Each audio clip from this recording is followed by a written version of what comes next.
دن ویسے ہی چڑھا جیسے پہاڑ کے دامن میں سردیوں کے دن چڑھا کرتے ہیں۔ سورج دیر سے نکلا، اس کی تپش میں کوئی تیزی نہیں ہے، جیسے اس نے گرمیوں میں فضول خرچی کی اور سردیوں میں کنگلا ہو گیا ہو۔ سورج بھی سیلانی ہے، گرمیوں میں سوا نیزے پر آ جاتا ہے اور سردیوں میں میل دور چلا جاتا ہے۔ اس کی دوری سے فائدہ اٹھاتے ہوئے کہیں سے برف آ جاتی ہے اور کوہ الپس کو ڈھانپ لیتی ہے۔ استقبال میں شامل ہونے کے لیے ہم نے بڑی منصوبہ بندی کی تھی۔ کپڑے رات ہی کو نکال کر صوفے پر پھیلا دیے تھے۔ سلیٹی فلینل کی گھسی ہوئی پتلونیں، نئی تھرمل بنیانیں، پرانی قمیص، پوری آستین کے سویٹر، بھاری جوتے اور اونی موزے۔ سلمان نے مصنوعی ریشہ بھری صدری کوٹ پہنا جو آج کل عام استعمال کے لیے نوجوانوں میں بڑا مقبول ہے۔ میں نے چمڑے کا سفاری کوٹ پہنا، ٹائی کے بجائے دونوں نے گلے میں مفلر ڈال لیے۔ احتیاط یہ کی کہ وہ دیکھنے والے کو بے احتیاطی کے ساتھ لپٹے ہوئے نظر آئیں۔ میں نے گھڑی باندھی ہی نہیں، کلائی کی سنہری گھڑی کو خواہ مخواہ چغلی کھانے کا موقع کیوں دیتا۔ البتہ سلمان نے لڑکے بالوں والی ہنسا نما جاپانی گھڑی باندھی ہوئی ہے۔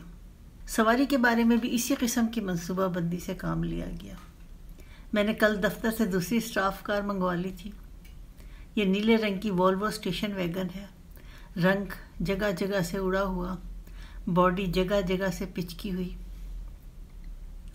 سفارتی نمبر پلیٹ اتار کر عمومی نمبر پلیٹ لگا لی ہے، بس جیبوں میں پستہ بھرنے کی دیر ہے کہ تیاری ہر طرح سے مکمل ہو جائے گی۔ انتظامی تجربہ، سیاحتی مہارت اور مساحتی علم کام آیا۔ ہم کسی نہ کسی طرح چوک شاہ آباد کے قریب پہنچنے میں کامیاب ہو گئے۔ دائیں جانب کھلے میدان میں لاتعداد بسیں، ویگن اور موٹریں کھڑی ہیں۔ ان میں ایک گاڑی کا اضافہ ہماری وجہ سے ہو گیا۔ پیدل مینار کی طرف روانہ ہوئے، قدم بقدم وہ نزدیک آتا اور ہاتھوں اونچا ہوتا چلا گیا۔ بھیڑ میں لمحہ بلمحہ اضافہ ہو رہا ہے۔ 2 افراد کا اضافہ ہماری وجہ سے ہوا ہے۔ بھیڑ اتنی ہے کہ یہ 2 افراد اس میں گم ہو جاتے ہیں۔ ہمارے جائزے کے مطابق جلوس دیکھنے کے لیے سڑک کا وہ ذرا سا ٹکڑا سب سے اچھا ہے، جہاں موٹر شاہیات کے گرد چکر لگا کر آہستہ ہونے کے بعد پھر سیدھی ہو کر موڑ کاٹے گی۔ سیدھی سڑک پر دیکھنے والوں کو نظارگی کے 3-4 سیکنڈ ملیں گے، اس موڑ پر کھڑے ہونے والوں کو کم از کم 10-15 سیکنڈ مل جائیں گے۔ ہر تاریخ ساز لمحہ قیمتی ہوتا ہے، اس حساب سے 15 لمحات کی طویل مدت کتنی بیش قیمت ہوگی۔ جائزہ اور تجربہ یہ بھی بتاتا ہے کہ دائیں سڑک کے دائیں کنارے پر کھڑا ہونا چاہیے، کیونکہ تشریفات کے اصول کے تحت مہمان خصوصی موٹر میں اسی طرف بیٹھے ہوں گے۔ ہم نے جگہ کا تعین کرنے کے بعد اس کی طرف بڑھنا شروع کیا۔ کبھی ہجوم میں 2 قدم آگے بڑھنے کا موقع ملا، کبھی 4 قدم پیچھے دھکیل دیے گئے۔ اکثر ایسا ہوا کہ جہاں کھڑے تھے وہیں کھڑے کے کھڑے رہ گئے۔ 1 گھنٹہ گزرنے کے بعد یہ دیکھ کر تعجب ہوا کہ ہم جس مقام پر پہنچنا چاہتے ہیں بالآخر وہاں پہنچ گئے ہیں۔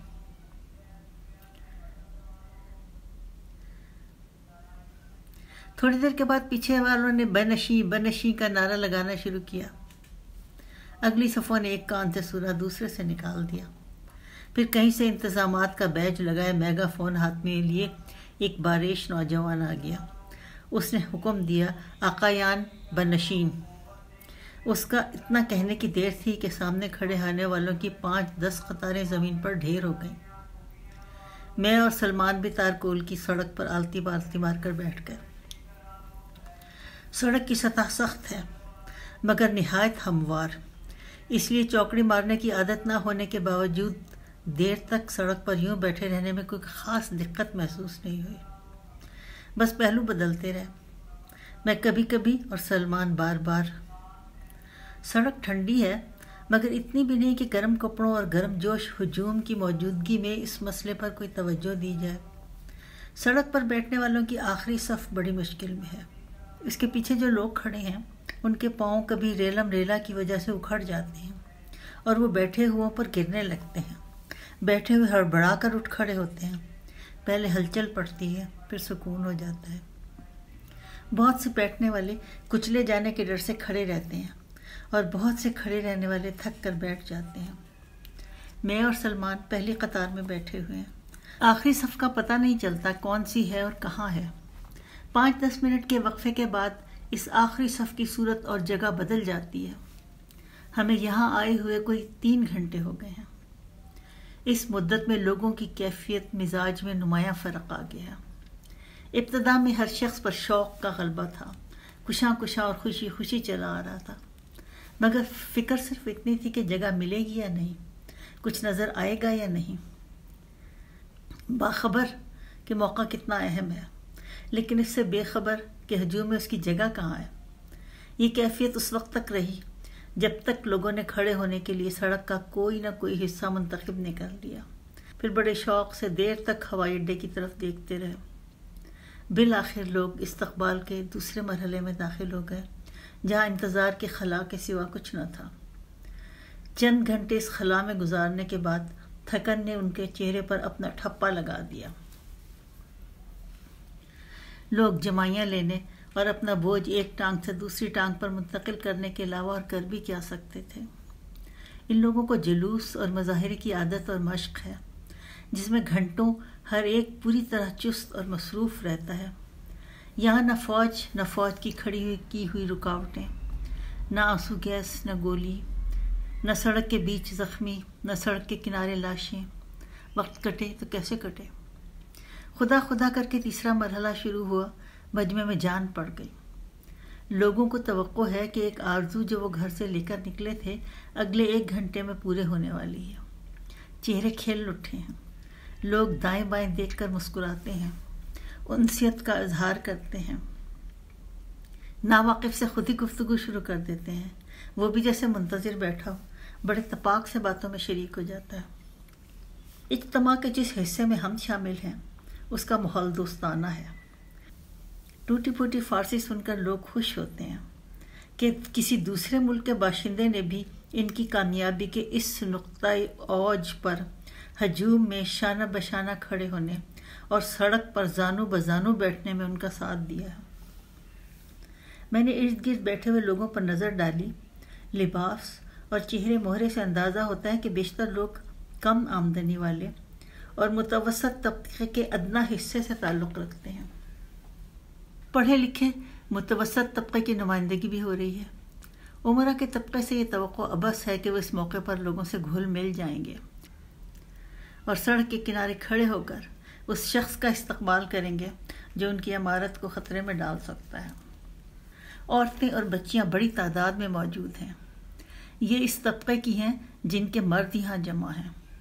جوان لڑکے، کیا خواندہ کیا نیم خواندہ، بے شمار اور بے حساب ہیں۔ جوان لڑکیاں خال ہیں، جوان خوشحال پڑھی لکھی لڑکی ڈھونڈے سے نظر نہیں آتی۔ یہ نقشہ مینار شاہیات کے سائے میں میری نشست کے ارد گرد جمع ہوا ہے۔ یہاں سے لے کر بہشت زہرا کے قبرستان تک طبقاتی نمائندگی کا حال مجھے معلوم نہیں۔ میں صرف اتنا جانتا ہوں جتنا مجھے نظر آ رہا ہے، اور جب سے آقایان بنشین کا حکم ملا ہے میں بیٹھا ہوا ہوں، اور میری نظر کھڑے ہونے والوں کی قطار تک پہنچ کر رک جاتی ہے۔ ہجوم اسے آگے جانے کا راستہ نہیں دیتا۔ میں لوگوں کے چہروں اور لباس کا جائزہ لیتا ہوں۔ یوں لگتا ہے جیسے 2-3 دن سے کسی نے خط نہیں بنوایا۔ چہرے کی سفید رنگت کچھ بے حجامت سبزے نے ڈھک لی ہے اور کچھ سرما کی لائی ہوئی سرخی نے چھپا لی ہے۔ ان کی گرم پتلونیں بے رنگ اور گھسی ہوئی ہیں۔ ان کے پائچے گردش روزگار کی طرح گول ہیں۔ ان استری ناآشنا پتلونوں میں شکنیں بہت سی ہیں۔ ان کی بہتات میں وہ شکن گم ہو گئی جو پتلون کی کریز کہلاتی ہے۔ عمرہ کا خوش لباس طبقہ محض اس شکن کی آب و تاب سے پہچانا جاتا ہے۔ ان کے یہاں یہ سوٹ تلوار کی دھار کی طرح تیز ہوتی ہے۔ جو ہی دھار بیٹھ جائے وہ کپڑے تبدیل کر لیتے ہیں۔ ایک مرتبہ تبلیغی دورے پر آئے ہوئے کرنل کہنے لگے، پتلون کی کریز کسی ایسے شخص کی ایجاد ہے جو مسلمانوں کو بے نماز بنانے پر مقرر تھا۔ سننے والے نے پوچھا، جناب من، کیا وہ سارے مسلمان تہجد گزار ہوتے ہیں جن کی پتلونیں سلوٹ اور شلواریں شکن ہوتی ہیں؟ میری بائیں جانب جو لڑکا زمین پر بیٹھا ہوا ہے اس کی عمر 15-16 برس ہوگی۔ اس نے اتنی سردی کے باوجود صرف قمیض اور پتلون پہنی ہوئی ہے۔ قمیض کسی موٹے کپڑے کی ہے مگر اس کے کئی بٹن ٹوٹے ہوئے ہیں۔ پھٹا پرانا فوجی فل بوٹ پہنا ہوا ہے جس کی چوڑی نوک اس وقت میرے پہلو میں گڑی ہوئی ہے۔ 8 گھنٹہ اس جوتے کے ساتھ یوں جڑ کر بیٹھنے کے باوجود میں نے اس کی طرف دھیان ہی نہیں دیا۔ پہلی بار نظر بھر کر اس وقت دیکھا جب اس لڑکے نے ایک پاؤں سے جوتا نکالا اور اسے درست کرنے کے بعد دوبارہ پہننے لگا۔ یہ جوتا اس کے پاؤں کے ناپ سے بہت بڑا ہے۔ اس نے جوتے کے پنجے میں پھٹے ہوئے کپڑوں کا ایک گولا بنا کر اڑسا ہوا ہے۔ تلے سے لے کر پنڈلی تک اس فل بوٹ کی سلائی ادھڑی ہوئی ہے۔ اس نے جوتا پہنا اور اسے رسی سے باندھ لیا۔ رسی کا ایک بل تلے سے پیر کے اوپر تک ہے اور 2-4 بل ٹخنے سے پنڈلیوں تک دیے ہوئے ہیں۔ یہ لڑکا حال مست ہے، جوتوں، کپڑوں اور الجھے بالوں کی جانب سے بالکل بے فکر، مسکراتا ہے اور ہنستا ہے۔ خواہ کوئی متوجہ ہو یا نہ ہو، وہ گاہے سب کو مخاطب کر کے اونچی آواز میں ایک آدھ جملہ کہہ دیتا ہے۔ نعرہ لگاتا ہے تو اپنی عمر سے بڑا لگتا ہے۔ ایک بار اس نے اچھل کر اس زور سے مرگ بر شاہ کا نعرہ لگایا کہ اس کے جوتے کی رسی ٹوٹ گئی۔ میرے دائیں جانب جو بے چہرہ ہجوم ہے اس میں ایک خوش پوش گھرانہ بڑا نمایاں ہے۔ جوان میاں بیوی، 7-8 سال کی لڑکی، ایک بزرگ خاتون۔ یہ خاتون اگر 50 برس کی ہے تو اسے نانی ہونا چاہیے، اگر 60 کے پیٹے میں ہے تو دادی ہوگی۔ باپ نے گرم پتلون پر سیاہی مائل گہرے سبز رنگ کا کارڈ ڈرائی کی سفاری بشرٹ پہنی ہوئی ہے۔ بچی نے فر کوٹ پہنا ہوا ہے۔ بچی کے ہاتھ میں اسکول کی کاپی کا ایک ورق ہے جس پر چند نعرے اور 2-4 مدھیہ اشعار لکھے ہوئے ہیں۔ تھوڑی دیر گزرنے کے بعد وہ تہہ کیے ہوئے ورق کو کھولتی ہے اور اس میں سے پڑھ کر نعرے لگانا شروع کرتی ہے۔ دور دور تک جہاں اس کی مہین اور معصوم آواز بھی نہیں جاتی، لوگ یکدم خاموش ہو جاتے ہیں۔ وہ بڑی معصومیت اور جذبے کے ساتھ ایک فطری ہے اور دوسرے میں کسی قدر مشق کو بھی دخل حاصل ہے۔ سارا ورق اونچی آواز میں پڑھ جاتی ہے۔ آخری سطروں تک پہنچتے پہنچتے اس کی سانس پھول جاتی ہے، آواز بدل جاتی ہے۔ 15-20 منٹ دم لینے اور لیمن ڈراپ چوسنے کے بعد وہ پھر کھڑی ہو جاتی ہے، کاغذ نکالتی ہے اور نعرے لگانے لگتی ہے۔ اس عمل کو دہراتے ہوئے اس کا نازک گلا بیٹھ گیا ہے، آواز بھرا گئی ہے، معصومیت بڑھ گئی ہے، جوش البتہ کم نہیں ہوا۔ قدردانوں کی تعداد میں بھی اضافہ ہو گیا ہے، ماں باپ نہال ہیں، بڑی اماں واری نیاری ہو رہی ہیں۔ نعرہ لگانے کے لیے ہجوم خود بخود ٹکڑیوں میں تقسیم ہو چکا ہے۔ کہیں کوئی نعرہ زن موجود ہے، اس کے ارد گرد جمع ہونے والوں کو اس کی قیادت تسلیم کیے بغیر کوئی چارہ نہیں۔ ہر ٹکڑی انتہائی جوش و خروش کے ساتھ نعرے لگا رہی ہے۔ موقع ہی ایسا ہے، تحریک ہی ایسی ہے۔ جس ٹکڑی کو کوئی ماہر اور تجربہ کار نعرہ زن ملا ہے اس کا ولولہ دیکھنے سے تعلق رکھتا ہے۔ نعرے لگوانا ہر ایک کے بس کی بات نہیں، یہ بھی ایک فن ہے۔ ماہر فنکار وہ ہوتا ہے جو سوئے ہوئے مجمع کو جگا دے اور جاگے ہوئے کو مشتعل کر دے۔ پاکستان میں ہر بڑی سیاسی تحریک نے اپنے نعرہ زن پیدا کیے اور انہیں طرح طرح کے القاب سے یاد کیا گیا۔ مولوی پٹاخہ اور مولانا پٹاس، مولوی ہلچر اور مولانا للکار، ملا شور بازار اور ملا زور شور، خان بمبار خان اور مرزا ایٹم بم۔ اس معاملے میں اہل ایران بر عظیم کے گھاگھ نعرہ بازوں کا مقابلہ نہیں کر سکتے۔ اس وقت نعرہ لگانے والی 3 ٹکڑیاں نظر آ رہی ہیں۔ ایک میں ہم لوگ خود شامل ہیں، دوسری سڑک کے پار ہے اور تیسری ذرا فاصلے پر۔ ہمارا نعرہ زن ادھیڑ عمر کا بارش شخص ہے۔ وہ کہتا ہے حزب ما حزب خدا۔ مجمع بھی 2 بار یہی نعرہ لگاتا ہے، حزب ما حزب خدا، حزب ما حزب خدا۔ اس کے بعد نعرہ زن نیا نعرہ کھینچتا ہے، رہبر ما روح خدا۔ لوگ اس کی پیروی میں 2-3 بار الفاظ کو دہراتے ہیں۔ ہماری ٹکڑی میں جو نعرہ سب سے زیادہ لگایا جا رہا ہے وہ خاصا طویل ہے۔ بار بار لگانے کی وجہ سے اس کی ایک خاص لے بن گئی ہے اور لوگوں کو بھی سر جمانے کی مشق ہو گئی ہے۔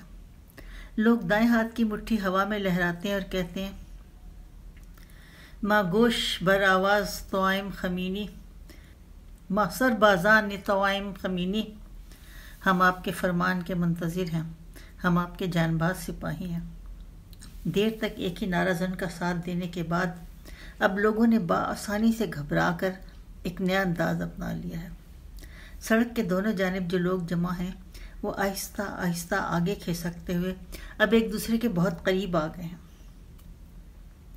مسکراہٹیں اور اشارے سڑک پار کر لیتے ہیں۔ دونوں طرف یگانگی کا احساس بڑھا تو ایک طرف سے کسی نے نعرہ اچھالا اور دوسری طرف والوں نے اسے اچک لیا، پھر ادھر سے نعرہ لگا تو ادھر سے مجمع نے جواب دیا۔ ایک کنارے سے نعرہ، دوسرے کنارے سے جواب، سب کو بڑا اچھا لگا۔ تھکے ہوئے لوگ تازہ دم ہوئے، اکتائے ہوئے چستی دکھانے لگے، نرم آواز گہکنے لگی، گہما گہمی اور گرم بازاری بڑھی۔ اس اثنا میں سڑک پر ایک چھوٹی سی بس نظر آئی۔ اس کے لیے جگہ بنانے کی خاطر چند قطاروں میں کھلبلی پڑی۔ ہم دونوں نے ذرا حوصلے سے کام لیا اور پہلی قطار میں زمین پر جم کر بیٹھے رہے۔ منی بس کی چھت پر ایک مرد روحانی سیاہ جبہ پہنے ہوئے کھڑا ہے۔ سیاہ دستار اور سیاہ ریش میں گھرے ہوئے چہرے کا بس ذرا سا حصہ نظر آ رہا ہے، پیشانی، ناک اور گال کی ہڈی کا ابھرواں حصہ۔ اگرچہ میں اس کو نظر بھر کر دیکھ رہا ہوں، لیکن شناخت پریڈ ہو تو ہرگز اس شخص کو پہچان نہ سکوں۔ جسم کپڑوں میں چھپا ہے، چہرہ صافی اور بالوں میں، منہ کے آگے میگا فون ہے، شناخت کے لیے کچھ بھی باقی نہیں بچا۔ منی بس سڑک پر آہستہ آہستہ چل رہی ہے، چونکہ ہوائی اڈے کی طرف سے آ رہی ہے اس لیے سب کی توجہ کا مرکز ہے۔ لوگ میگا فون کی آواز پر کان لگائے ہوئے ہیں، مگر اس کی بیٹری کمزور ہے۔ کسی کو ایک آدھ لفظ سنائی دیا، کسی کو دو چار، پوری بات کسی کے پلے نہ پڑی۔ بات کو چھوڑ کر لوگ منظر میں دلچسپی لینے لگے۔ میگا فون والے ملا چلتی بس کی چھت پر کھڑے جھول رہے ہیں۔ ایک رضاکار اس منی بس کی چھت پر بیٹھا ہوا ہے اور اس نے ملا صاحب کی ٹانگوں کو دونوں ہاتھوں سے پکڑا ہوا ہے۔ یہ رضاکار بھی کوئی جم کر نہیں بیٹھا، ایسا لگتا ہے جیسے اگلے موڑ پر وہ بس کی چھت سے پھسل کر نیچے سڑک پر گر جائے گا۔ چونکہ فرش شناس ہے اس لیے زمین پر چت ہونے کے باوجود اس نے مولوی صاحب کی ٹانگیں مضبوطی کے ساتھ اپنے ہاتھوں میں پکڑی ہوں گی۔ ہم تو ڈوبے ہیں صنم، تم کو بھی لے ڈوبیں گے۔ بس گزر گئی۔ جو لوگ راستہ بنانے کے لیے کھڑے ہوئے تھے وہ بیٹھنے کا نام نہیں لیتے۔ وہ ان کی دیکھا دیکھی کچھ اور لوگ بھی کھڑے ہو گئے، سب ادھر ادھر دیکھ رہے ہیں۔ یکایک کہیں سے 2-3 رضاکار انتظامات کا بلہ لگائے آ گئے۔ وہ ہجوم سے گزارش کرتے ہیں کہ اگلی 10-12 قطاروں میں جو لوگ زمین پر بیٹھے ہیں وہ بیٹھے رہیں اور ہرگز کھڑے نہ ہوں۔ جو لوگ کھڑے ہو گئے تھے عذرائے کرم فوراً بیٹھ جائیں۔ اعلان کے دوسرے حصے پر کوئی کان نہیں دھرتا۔ رضاکار لطفاً اور خواہش مندین کی گردان کرتے ہیں۔ جو لوگ پیچھے کھڑے ہیں وہ ناراضی کا اظہار لو لو اور ہو کی آوازوں سے کرتے ہیں۔ سامنے کھڑے ہونے والے انجان بن جاتے ہیں۔ ایک رضاکار نے تنگ آ کر کہا، بنشیں بختیار، بنشیں بختیار آج کل وزیر اعظم ہیں اور بالکل بے اختیار ہیں۔ انقلاب کا راستہ روکنا چاہتے ہیں مگر انہیں کوئی دفتر تک جانے کا راستہ نہیں دیتا۔ جو اعلان اس کے نام کے ساتھ کیا گیا اس کا پاکستانی سیاست کے حوالے سے بامحاورہ ترجمہ کچھ اس طرح ہوگا، ٹوڈی بچہ ہائے ہائے، حکومت کا چمچہ ہائے ہائے۔ چند کھڑے ہونے والے اس طنز کی تاب نہ لا سکے اور فوراً بیٹھ گئے۔ ایک رضاکار نے اعلان کیا، جو دیدار کے لیے آیا وہ بیٹھ جائے اور جو ضد انقلاب ہے وہ کھڑا رہے۔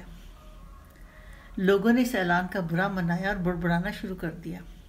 سب لوگ دیدار کے لیے آئے ہیں، وقت اور پروگرام کا پتہ نہیں چلتا، جگہ پر ہو چکی ہے، ہجوم بے تحاشا ہے، کیا بیٹھنے والے اور کیا کھڑے ہونے والے سب کی نظریں ہوائی اڈے کی جانب لگی ہیں۔ ایک شخص کہنے لگا، مجھے گھر سے نکلے ہوئے 8 گھنٹے ہو گئے ہیں، چلتے چلتے اور کھڑے کھڑے خستہ ہو گیا ہوں، اور اس شخص کی یہ مجال کہ مجھے ضد انقلاب کہتا ہے۔ دوسرے بھی اس طرح کی باتیں کر رہے ہیں۔ لوگوں کو یوں بگڑتے ہوئے دیکھا تو رضاکار وہاں سے فرفو چکر ہو گیا۔ میرے پیچھے بیٹھے ہوئے شخص نے پوچھا، سڑک پر کیا نظر آ رہا ہے؟ میں نے کہا، خالی سڑک۔ یہ دو لفظ ابھی پوری طرح ادا بھی نہیں ہوئے کہ ایک سفید مرسیڈیز کار ہوائی اڈے کی طرف سے آئی اور تیزی کے ساتھ سامنے سے گزر گئی۔ اتنے میں ایک اور کار نمودار ہوئی۔ یہ قدر سست رفتار ہے، کوئی اسے آہستگی اور احتیاط سے چلا رہا ہے۔ وجہ اس وقت سمجھ میں آئی جب موٹر سامنے سے گزری اور اس کی پشت پر ہماری نظر پڑی۔ موٹر کا پچھلا حصہ کھلا ہے، صندوق میں فوٹوگرافر شست باندھے بیٹھے ہیں۔ فوٹوگرافر کی آنکھ کیمرے سے لگی ہے، کیمرے کی آنکھ لوگوں پر جمی ہے۔ گاہے فوٹوگرافر بٹن دباتا ہے، کیمرے کی آنکھ کا پردہ کھل جاتا ہے اور ساتھ ہی فلیش بلب سے نکلنے والی تیز روشنی فضا میں تحلیل ہو جاتی ہے۔ اس موٹر کے پیچھے ٹیلی ویژن والوں کی بس ہے۔ اس کی چھت کیمروں اور تصویر کھینچنے والوں سے بھری ہوئی ہے۔ بھاری کیمرے مضبوط تپاہیوں میں جڑے ہوئے ہیں، کچھ کاندھوں پر رکھے ہیں، کچھ گلے میں لٹکائے ہوئے ہیں۔ اس بس کے پیچھے ایک سفید ویگن نظر آ رہی ہے۔ اس کی چھت پر 5-6 نوجوان سوار ہیں۔ 2-4 نے ہاتھوں میں آیت اللہ خمینی کی تصویریں اٹھائی ہوئی ہیں۔ سامنے انجن کے ڈھکن پر ایک شخص بیٹھا ہوا ہے۔ اس کی وجہ سے دیکھنے والوں کی توجہ بڑھ جاتی ہے اور شیشے کا وہ حصہ بھی ایک حد تک چھپ جاتا ہے جس کے پیچھے اگلی نشست پر آیت اللہ خمینی بیٹھے ہوئے ہیں۔ میں نے ان کو نظر بھر کر دیکھا۔ یہ مہلت صرف چند لمحوں کے لیے تھی۔ گریز پا لمحات موٹر پر سوار ہو کر تیزی کے ساتھ میری نظروں سے اوجھل ہو گئے۔ اس ایک جھلک کا پہلا تاثر یہ ہے کہ شکل جانی پہچانی سی لگتی ہے۔ انہیں شاید پہلے بھی کہیں دیکھا ہے۔ بات صرف اتنی ہے کہ پچھلے چند ہفتوں میں ان کی تصویریں بڑی کثرت سے دیکھی ہیں، اور یہ ایک ایسا چہرہ ہے جسے کیمرہ ہو بہو نقل کرتا ہے۔ یہ نہیں کہ شکل کچھ اور، تصویر کچھ اور۔ دوسرا تاثر حیرت کا ہے۔ اچھا، یہ ہے وہ مرد ریش جس نے ایک بادشاہ سے ٹکر لی اور اس کا تختہ الٹ دیا، اور بادشاہ بھی کیسے کر و فر والا بادشاہ، شاہوں کا شاہ، تیل سے مالا مال ملک کا فرما روا، فرما بردار فوج کا سردار، سپر پاور کا منظور نظر، مطلق العنان اور جابر۔ دوسری طرف یہ ایک شخص تن تنہا اور خالی ہاتھ، قلندر صفت، جز 2 حرف لا الہ کچھ بھی نہیں رکھتا۔ سالوں کے بعد وہ دن آیا جس کے بارے میں چند ماہ پہلے تک یہ خیال تھا شاید کبھی طلوع نہیں ہوگا۔ دونوں کے تذبذب کے بعد وہ موقع آیا جس کے بارے میں کچھ عرصے یہ صحیح خیال تھا کہ حکومت جو چاہے کر لے، یہ ٹل نہیں سکتا۔ گھنٹوں سڑک پر کھڑے رہنے کے بعد وہ گھڑی آئی ہے جس کا سب کو انتظار ہے، لیکن یہ کیسا لمحہ ہے، دیکھتے ہی دیکھتے گزر گیا۔ بلکہ سچ تو یہ ہے کہ کچھ دیکھنے بھی نہ پائے تھے کہ گزر گیا۔ سامنے والوں نے سوار کی جھلک دیکھی، پیچھے والوں نے سواری دیکھی، ان سے پیچھے والوں نے صرف ہلچل دیکھی۔